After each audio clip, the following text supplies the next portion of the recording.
Assalamualaikum guys, this is Usama from Yanzus, and today we will talk about the meninges, the layers around the CNS. So basically there are three layers around the CNS, central nervous system. So here I am going to draw a central nervous system. I have already drawn it with lead pencil, and for your ease of understanding I am now making it darker. You are already familiar with this diagram. This is side view of brain and spinal cord. Okay, this is the side view of brain and spinal cord. So the most close layer around it, which is also very thin, delicate and vascular, highly vascular, this is known as pia mater.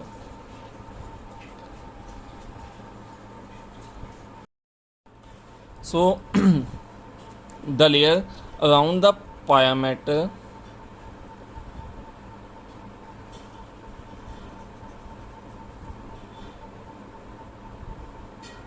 this is known as arachnoid matter.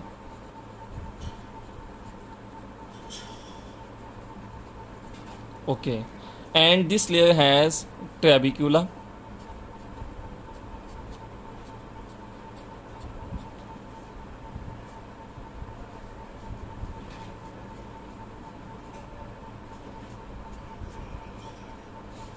and the layer around the arachnoid matter, which is the also the outermost layer, this is known as dura mater. This is brain. Sorry. Okay, so now let's talk about the details of these layers. So basically pia mater. Pia means soft and mater means mother.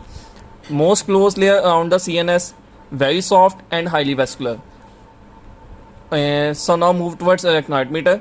Arachnoid matter. Arachnoid matter has trabecula, looks like spider, and relatively non-vascular. Okay, now dura matter. Dura means tough, strong. This is the outermost layer of the CNS, central nervous system. And as it is tough and strong, so it is less vascular than the pia and arachnoid matter. Okay, now moves towards some term which is known as epidural hemorrhage, subdural hemorrhage, and there are also other two types of other hemorrhage. So what is epidural hemorrhage? Basically I am going to draw a diagram here.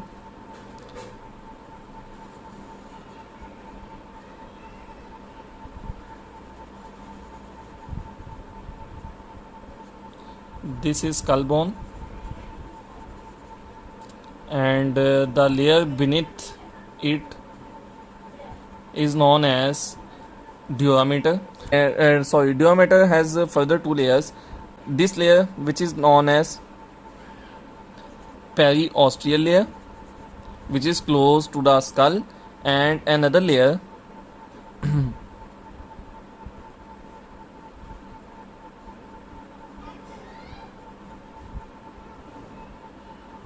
this is known as meningeal layer. Okay, and this layer, this meningeal layer, has meningeal vessels running through it.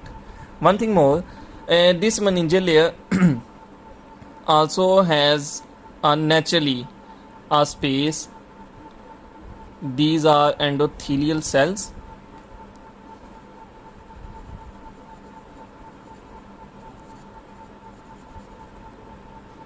So naturally layers separate and there is space.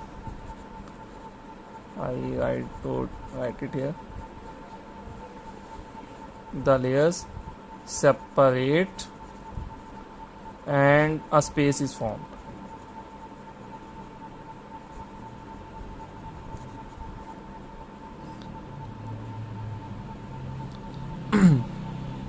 This type, through this space venous blood is running, and that space through blood is running is called dual sinus. Sorry, this is dual sinus, and venous blood is running through here.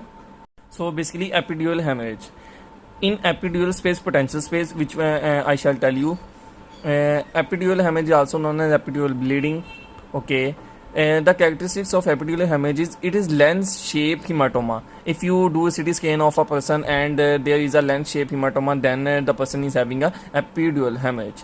And due to what is scarred due to anterior branch of middle meningeal artery damage.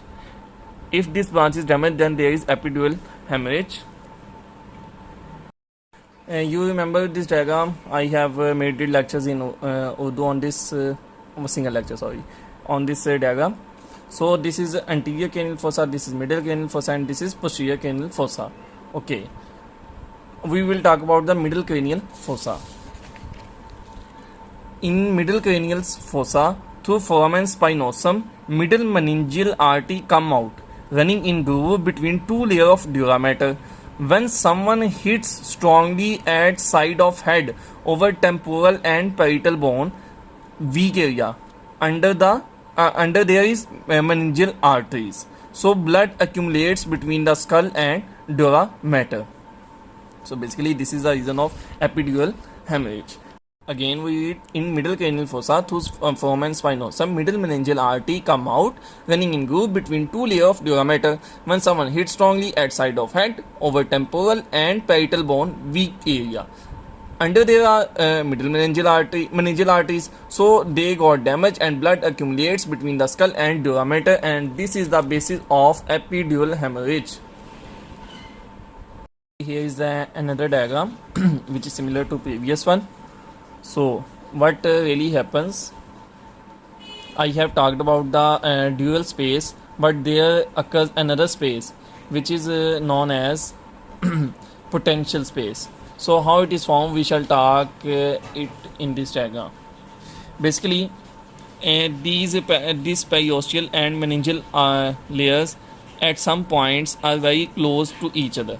Like they stick to each other. Like this is a periosteal layer and this is a meningeal layer. They become stick to each other. Like they are very close there. So due to some pathological cases, these layers got separated and there occurs a space. This space is known as potential space.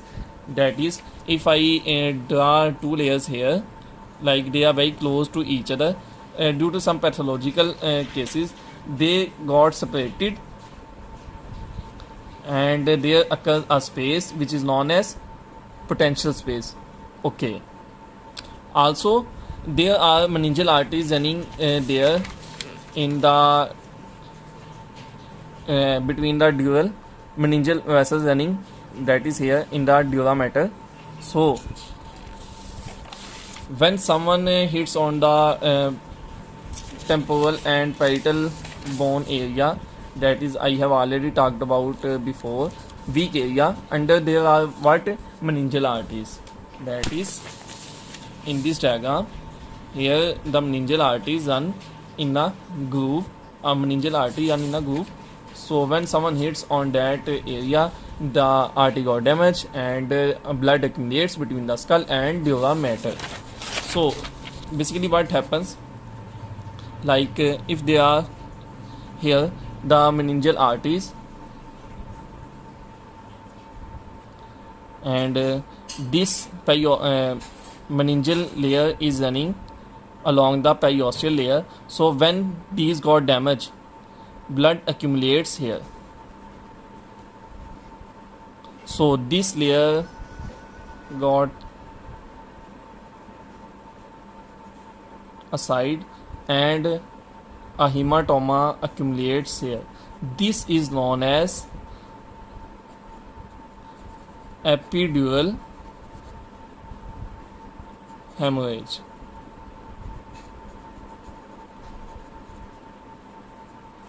Hope so you understood easily. So really what happens when meningeal arteries got damaged, blood accumulates between the skull and dura mater. So this hematoma, this is known as epidural hemorrhage, as this occurs in the epidural space. What is epidural space? This is a potential space, like the two layers, periosteal and meningeal layers, are running close to each other. At some point they are very close to each other, but due to some pathological cause they got separated. So this space created is known as potential space, and here this is known as epidural space. Epidural space is also a potential space, okay, as these layers got separated due to pathological cause. Okay, so you also know that there are some sutures in the skull bone, and there are suture ligaments, like here is a suture, here is a suture. So here and through here the dura mater is tightly attached to suture ligament, okay, or sutures. So here the dura mater don't so here the dura mater does not dislocate. So the here dura mater does not dislocate, and so a lens shape hematoma is formed. So this is also an indication of epidural hemorrhage. So whenever you do CT scan and a hematoma is visible, so if it is lens shaped, then you can easily recognize it as epidural hemorrhage. Okay, this is sutural ligament which tightly held dura mater.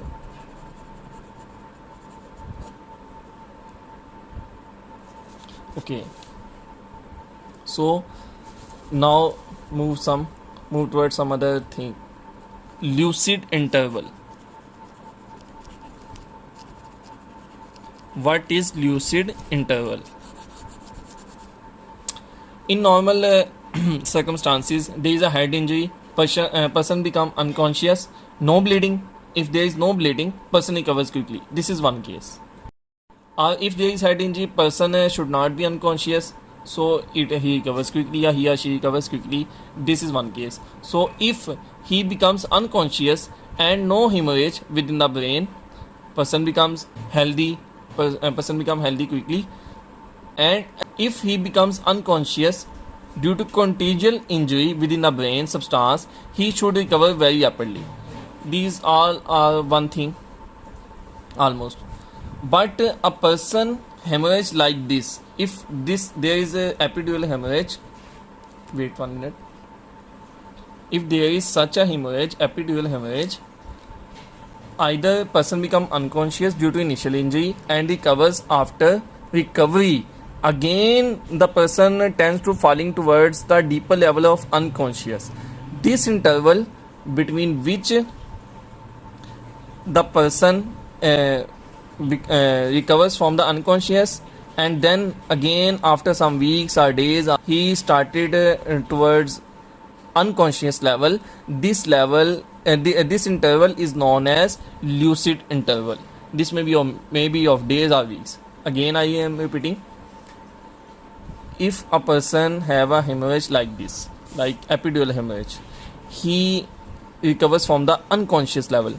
As after hemorrhage he becomes unconscious, and then after some time he become conscious. Okay, after some days person started towards unconscious level again, towards going towards a deeper unconscious level again. This interval between this from recovery from the unconscious and towards the unconscious again, this interval is known as lucid interval. Again I am repeating, when a person has a hemorrhage like epidural hemorrhage, he becomes unconscious and then become normal. From starting this time towards the time during which he again started going towards unconscious level after some days, this interval is known as lucid interval. Hope so you understand easily, and sorry for inconvenience. doing the lecture. So basically this is epidural hemorrhage and the meninges of the CNS. So here